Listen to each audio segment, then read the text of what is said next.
Dando continuidade ao nosso estudo, não é? Nós vamos hoje ler o capítulo 17 do livro de Atos dos Apóstolos. Então, você que está em casa, abra sua Bíblia no capítulo 17 do livro de Atos.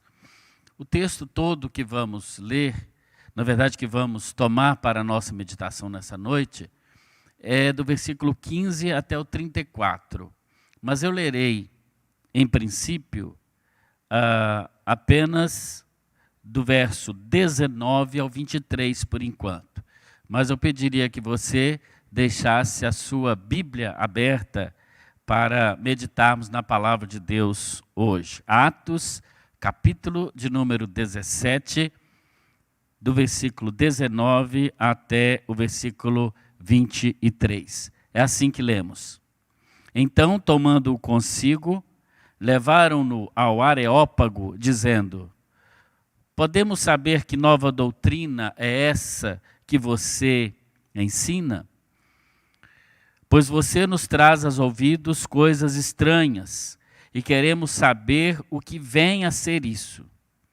Acontece que todos os de Atenas e os estrangeiros residentes não se ocupavam com outra coisa senão dizer e ouvir as últimas novidades. Então Paulo, levantando-se no meio do Areópago, disse: senhores atenienses, percebo que em tudo vocês são bastante supersticiosos.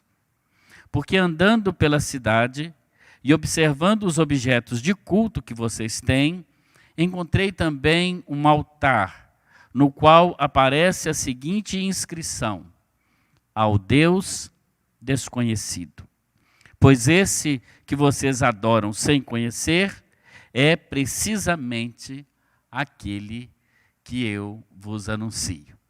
Que Deus abençoe a sua palavra, lida no nosso coração, que essa palavra possa chegar ao seu coração e que possa também fazer diferença na sua vida. Amém? Graças a Deus. Nesse tempo, nós estamos estudando o livro de Atos. Temos feito vários estudos, desde o final do ano passado. E pretendemos ir até o final do livro, não capítulo por capítulo, mas de uma maneira que possamos extrair desse importante livro da Escritura Sagrada lições que a igreja primitiva, que a igreja do primeiro século, ela ensina para nós hoje, que podemos ser a igreja do último período, por que não? E chegamos agora aqui no capítulo 17 de Atos, quando encontramos o apóstolo Paulo na cidade de Atenas. Ele está fugindo de Tessalônica, nós já vimos no capítulo 16, aliás, do versículo 1 do capítulo 17, informa que Paulo chega na cidade de Tessalônica. Lá em Tessalônica, como já vimos em estudo passado, duas semanas atrás, no capítulo 16, ele liberta aquela jovem adivinhadora. Naquela ocasião, se você se lembra, o tema do nosso estudo foi Paulo indignado. Ele ficou indignado com a situação espiritual daquela cidade. E agora ele chegou na cidade de Tessalônica, E é interessante que ele estava em Tessalônica e agora chega em Atenas, Agora, ele, no capítulo 17, ele está em Atenas a partir do versículo de número 16. E em Atenas, ele esperava, pelos seus companheiros de ministério, Silas e Timóteo. Atenas era uma grande cidade, capital da Grécia, e até hoje o impacto cultural dessa cidade ela é importante para nós, Ainda hoje, a cidade de Atenas, nós nos lembramos de Atenas, a capital da Grécia. Porque era também o centro da cultura, o centro da sabedoria. Mas é interessante que Paulo, andando pela cidade de Atenas, o versículo de número 23, dá conta que ele encontrou ali naquela cidade um altar, o altar ao Deus desconhecido. É esse altar que você está vendo aí na sua tela, não é? Ele encontrou esse altar, está escrito em grego ali naquelas inscrições, ao Deus desconhecido. E é sobre isso que queremos falar hoje. Paulo encontra um altar ao Deus desconhecido e apresenta para os gregos o verdadeiro Deus que pode ser conhecido por todos. Paulo, então, nessa sua trajetória, não é? Ele vai nos mostrar, nos ensinar, pelo menos duas tentativas erradas de se conhecer a Deus. Uma delas é a religiosidade. E a pergunta que faríamos hoje é exatamente esta: é possível conhecer a Deus pela religiosidade? Você está vendo aí também a figura de Atena. Atena é a deusa grega da sabedoria, a deusa das artes. Os romanos chamavam essa deusa Atena de Minerva, a deusa da sabedoria. Daí o nome da cidade de Atenas, né? Que era uma homenagem à deusa Atena. E Paulo, então, ele fica impressionado, olha o que diz o verso 16. Enquanto Paulo os esperava em Atenas, o seu espírito se revoltava diante da idolatria dominante na cidade. Você já percebeu que a idolatria, ela independe da sabedoria que uma pessoa pode ter, do seu conhecimento? Porque o que é a idolatria? É quando nós colocamos qualquer coisa no lugar de Deus. Quando fazemos isso com uma coisa, como quando fabricamos um Deus com a nossa própria mão, fazemos dele um ídolo. E nesse caso, isso se chama idolatria.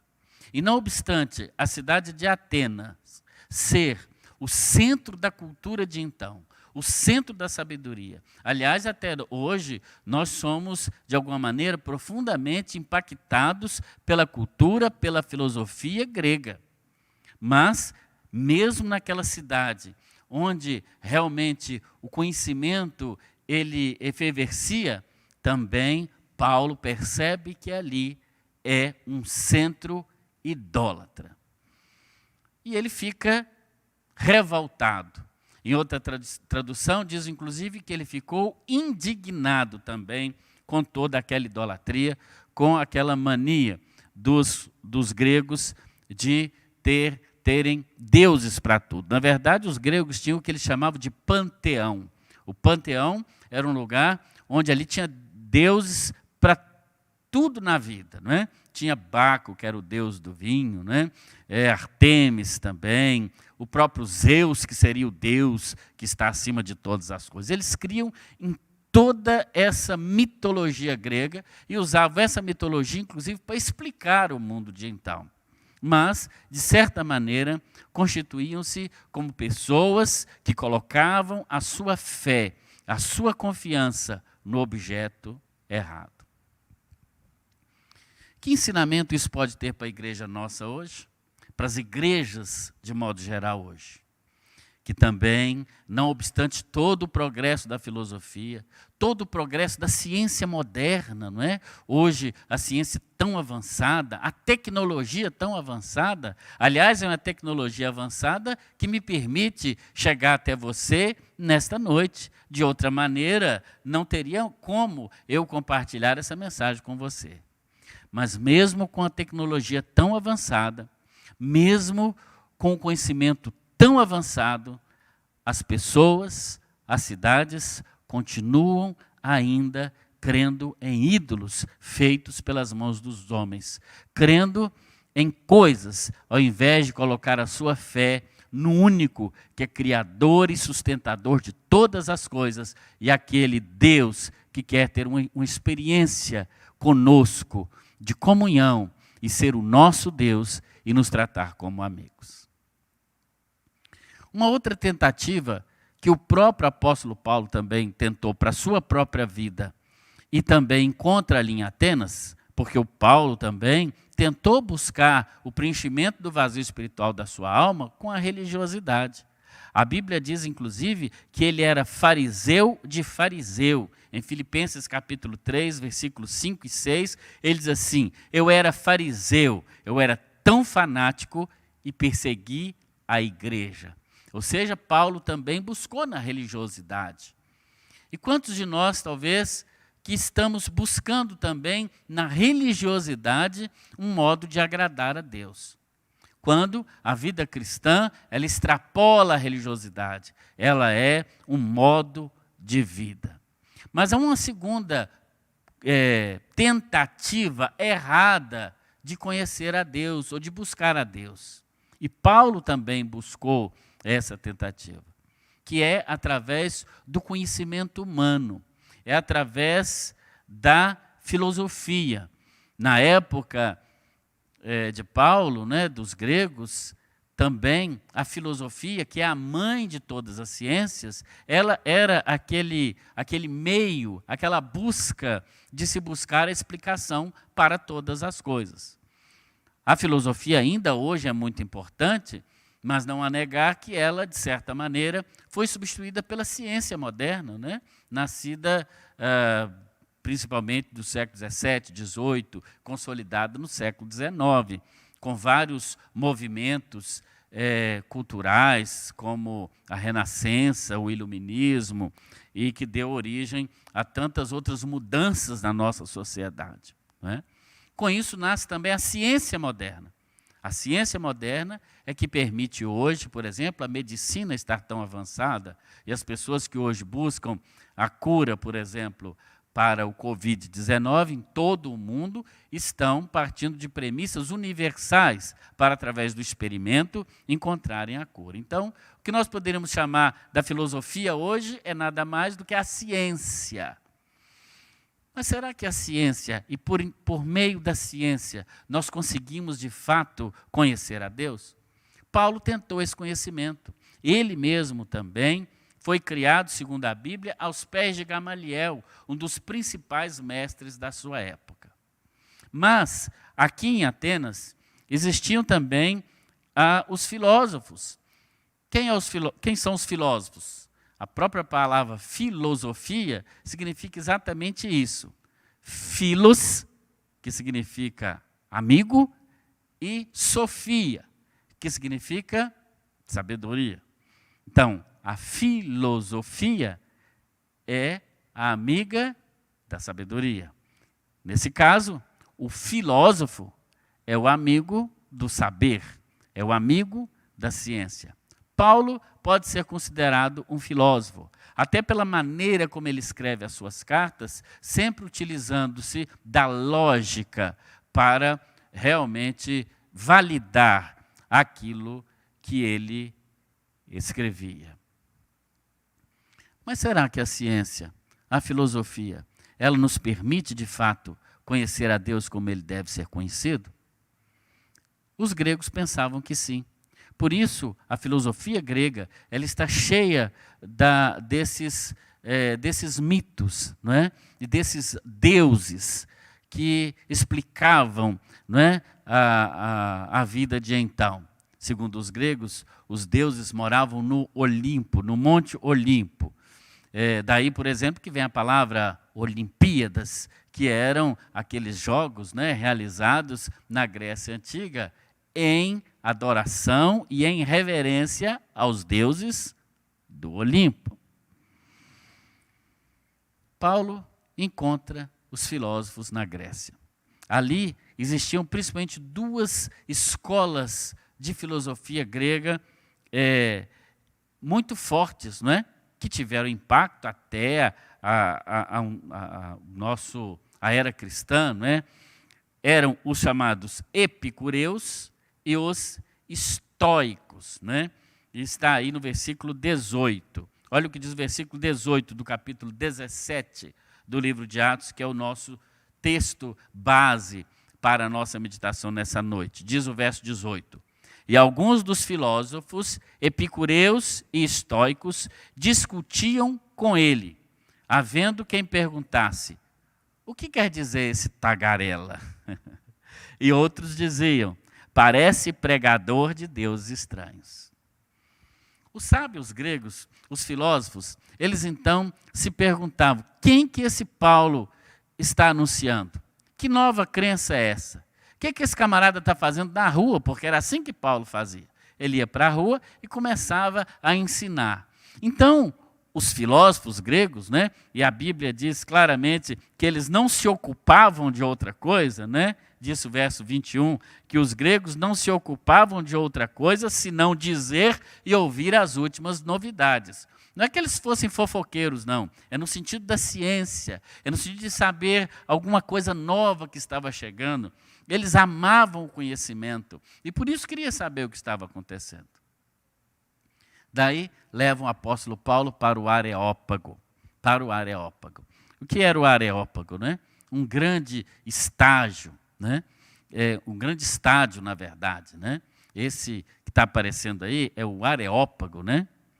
Eles perguntaram, os filósofos, que novo ensino é esse que você anuncia? Você percebe que alguém que estivesse falando da base ali do Areópago, ele falava e o vento que vinha de trás dele fazia a voz dessa pessoa, mesmo sem microfone, chegar até o último que estivesse cá em cima, sentado naquele tipo ali de arquibancada, né? Não sei se você sabe, mas os nossos estádios de futebol, inclusive, eles são baseados, né, inspirados nesses areópagos gregos, que eles chamavam também de stadium. Por isso nós chamamos os nossos estádios também de estádios. Quem já foi a um estádio sabe que mesmo estando bem longe do campo, é possível ouvir com bastante nitidez, muitas vezes, o chute que o jogador de futebol dá na bola, ou um grito, claro, se a torcida estiver toda em silêncio, né?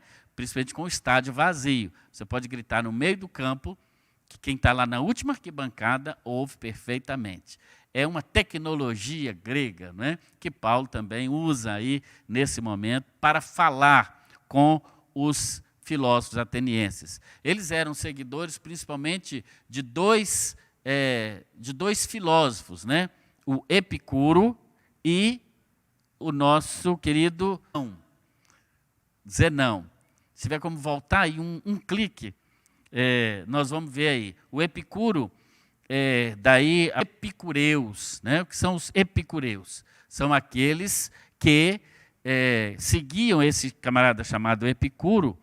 Basicamente, aqui não é uma aula de filosofia, então não nos interessa aprofundar nisso. Se quiser aprofundar, você pode pesquisar. Mas, basicamente, o que o Epicuro ensinava é que o bem real consiste no prazer, né? Que a morte física, como a morte física é o fim de todas as coisas, então nós precisamos aproveitar essa vida ao máximo que pudermos, né? Para que, quando morrermos, acabou tudo mesmo, então pelo menos você aproveita a sua vida. Será que de alguma maneira a nossa sociedade hoje não está muito parecido com essa sociedade aí dos gregos antigos, né? Onde o prazer, acima de tudo, equivale, não é?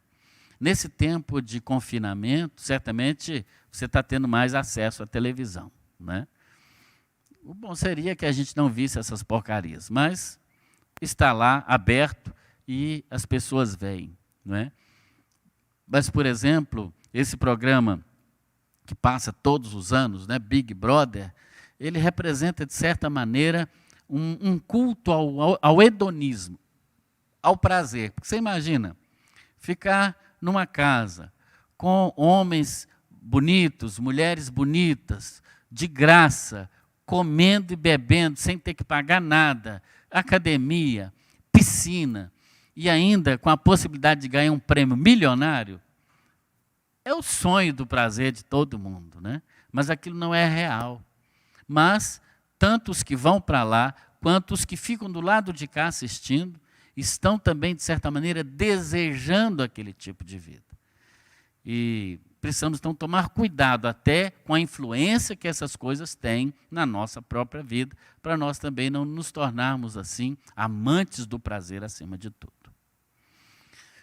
Um outro filósofo que aparece aí, inclusive, para você também, é o fundador do chamado estoicismo. É o Zenão, também um sujeito que viveu 300 anos antes de Cristo. Né? Para o estoicismo, não há liberdade de escolha. Né? O sábio, então, ele deve aceitar resignadamente o seu destino.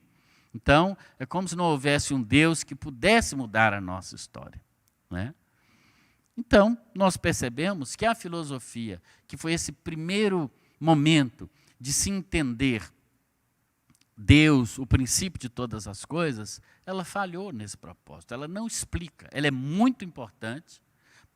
Se você gosta de estudar filosofia, eu também gosto, né? Mas principalmente saiba isso, não é através do conhecimento humano que se pode conhecer a Deus. Deus não se dá a conhecer pelo conhecimento humano, pela sabedoria humana. É claro que ele até se revela na ciência. Cada dia que a arqueologia descobre algo novo, que a ciência descobre algo novo, isso aumenta ainda mais o tamanho de Deus para mim. Porque ele se mostra um Deus que se manifesta nas galáxias intermináveis desse universo, mas também que se manifesta, olha para você ver, num pequeno vírus que ninguém pode ver, mas que está aí causando pânico na vida do mundo inteiro. Então, esse Deus, ele é que cria, sustenta e governa todas as coisas. Nem a religiosidade, nem a sabedoria humana, de fato, expressam aquilo que Deus é. Então, chegamos a uma outra pergunta. Como nós podemos, então, conhecer esse Deus desconhecido que Paulo encontra lá em Roma? E quando Paulo começa o seu discurso, aliás, em Roma não, em Atenas, né? Quando ele começa o seu discurso, está aí no versículo 23, ele diz exatamente isso. Né?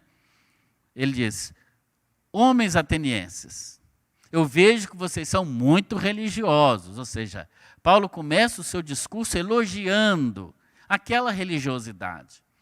Porque, na verdade, eles demonstravam alguma fé, alguma crença. Mas convenhamos, essa fé e essa crença estava depositada no objeto errado. Por quê? O que é o mais importante da fé? Não é a fé em si.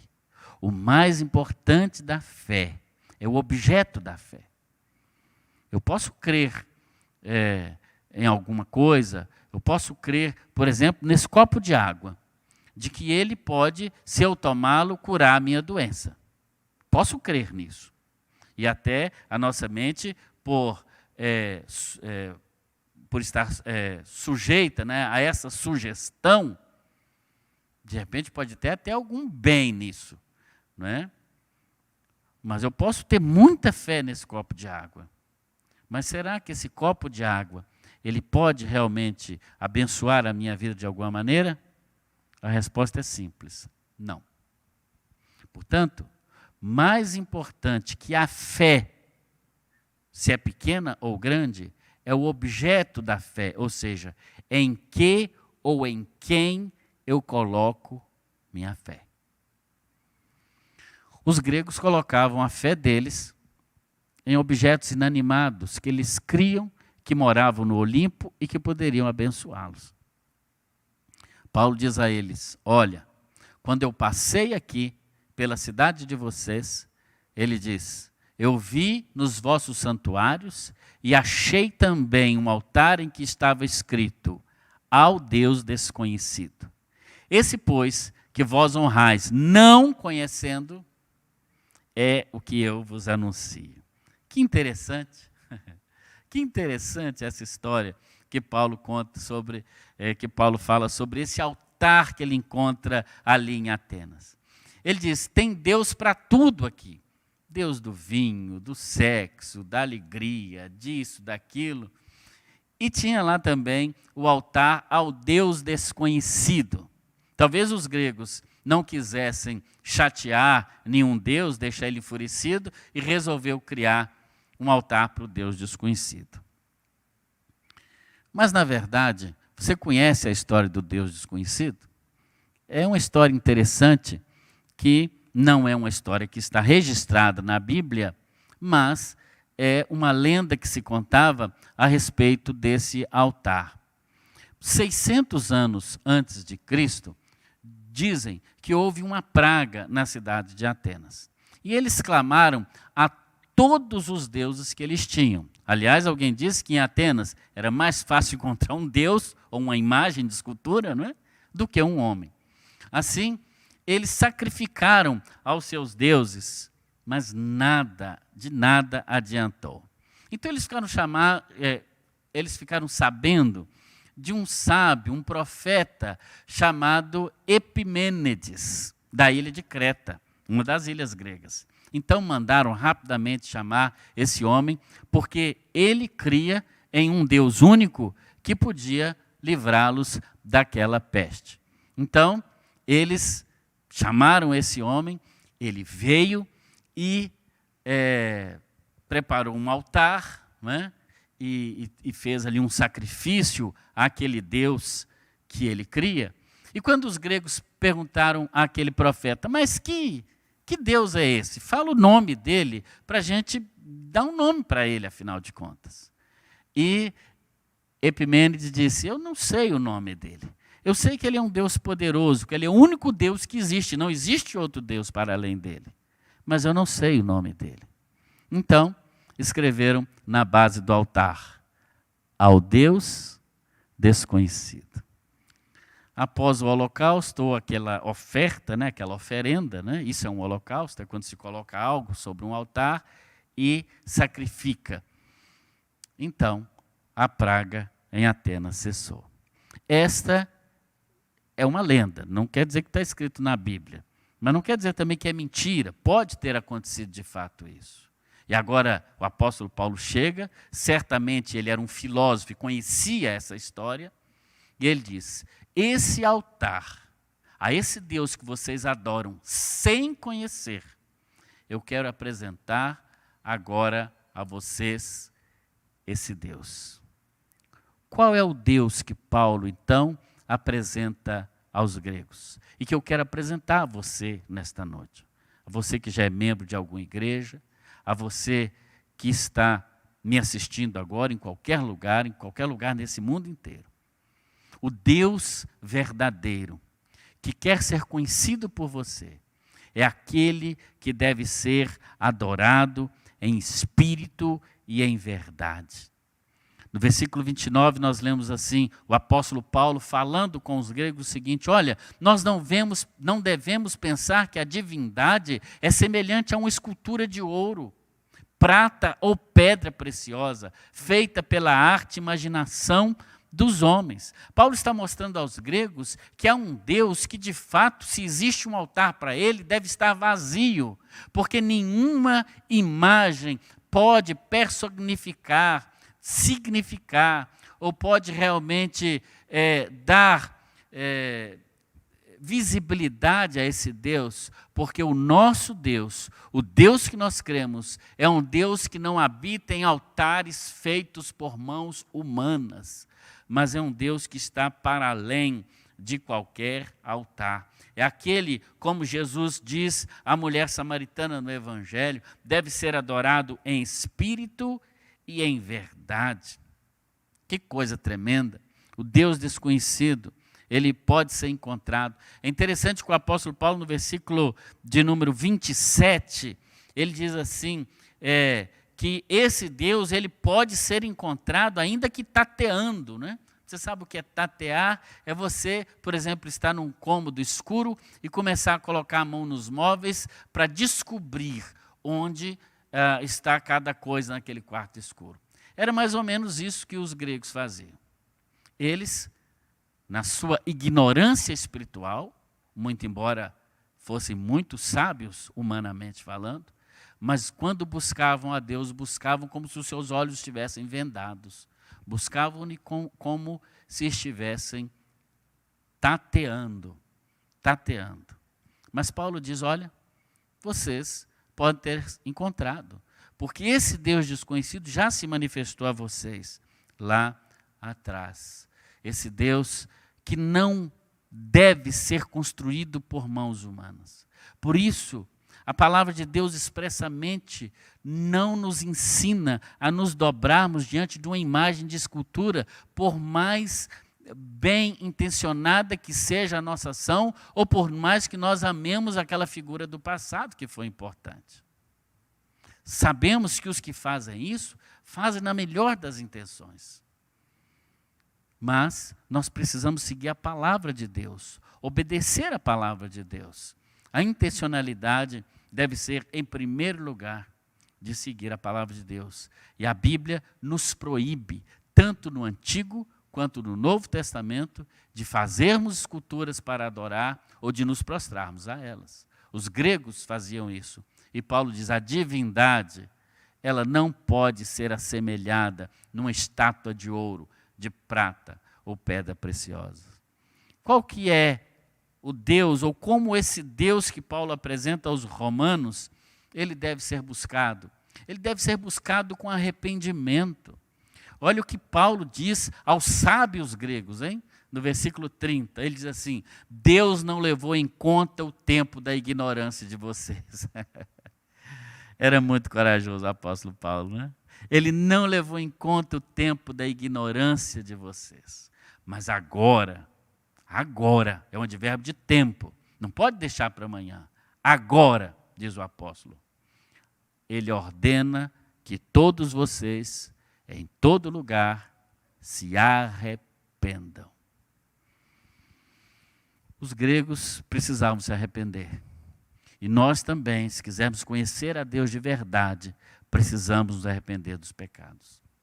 O que essa igreja do primeiro século nos ensina? Nos ensina que a mensagem de pregar o arrependimento, ela não mudou. Você talvez que é um universitário, você que está no meio acadêmico, você que realmente está buscando conhecimento, sabedoria, lembre-se de uma coisa, sem arrependimento não há perdão de pecados. É preciso que você se arrependa. Não obstante a sua sabedoria, não obstante ao conhecimento que você tem, seja em que área for, o nosso Deus, ele pode ser acessado apenas quando você se arrepende, se prostra diante dele, se arrepende dos seus pecados e coloca unicamente a sua confiança nele e deixa de lado todo e outro qualquer Deus que você creia para crer no único Deus verdadeiro. O Deus que Paulo prega, nesse momento ele está se apresentando como nosso advogado, como diz o apóstolo João na primeira carta, versículo 1 do capítulo 2. Lá lemos assim, meus filhinhos, estas coisas vos escrevo para que não pequeis. Mas se alguém pecar, nós temos um advogado junto ao Pai, que é Jesus Cristo, o justo. Jesus, então, agora ele vem como advogado. Jesus quer ser o seu advogado.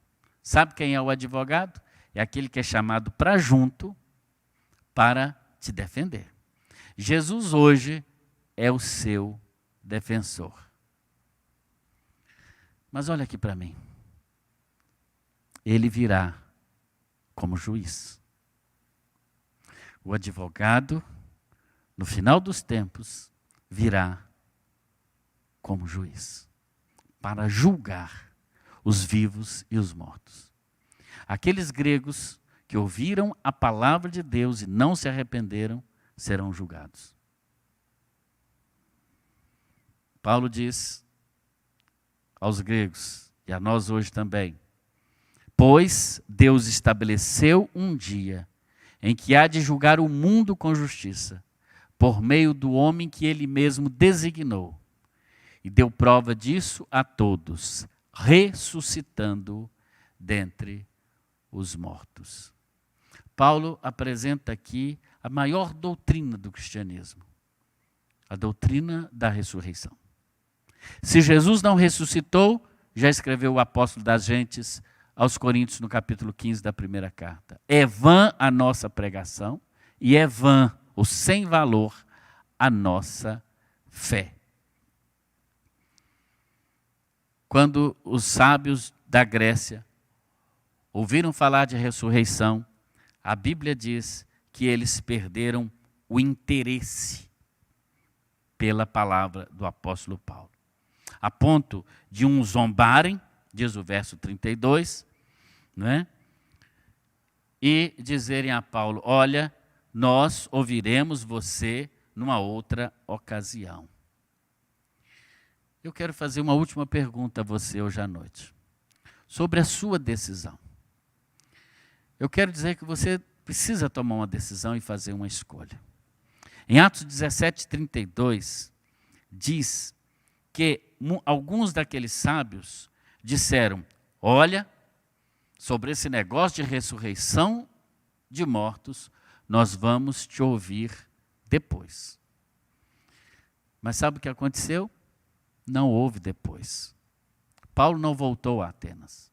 Portanto, se eles não creram em Jesus Cristo como o único suficiente Salvador até o fim da vida deles, eles estão condenados eternamente. É isso que a palavra de Deus diz. Tiveram a oportunidade, mas resolveram deixar para depois. Essa é uma decisão que você pode tomar hoje. Deixar para depois. Mas eu quero dizer para você, não houve depois. Uma outra decisão que você pode tomar hoje é crer imediatamente em Jesus. Olha comigo o que diz o verso de número 33. A essa altura, Paulo se retirou do meio deles, e o 34 diz: houve, porém, alguns homens que se juntaram a ele e creram. Entre eles estava o Dionísio, o chefe do Areópago, né, o Areopagita, e uma mulher chamada Dâmaris, e com eles mais algumas pessoas. Ou seja, alguns não creram, foram embora. Mas a Bíblia diz que o principal do Areópago creu, e juntamente com ele uma mulher diz que isso não agrada ao Senhor. O que agrada a ele é servi-lo em espírito e em verdade. O que isso nos ensina? Que ainda hoje muitos buscam a sabedoria. E não é errado. Você deve fazer um curso superior. Depois do curso superior, deve fazer uma pós-graduação. Quem sabe até um mestrado. Deve fazer. Mas que isso não substitua Deus na sua vida. Pelo contrário, que quanto mais você aprender na ciência, mais próximo de Deus você fique. E o que nos ensina? Que precisamos tomar uma decisão real, uma decisão de servir e de seguir a Cristo. Portanto, que Ele abençoe a sua vida, que você depois possa ler de novo todo esse capítulo 17 do livro de Atos, né? Que realmente ele trará um grande ganho para a sua vida. Que Deus te abençoe no nome de Jesus.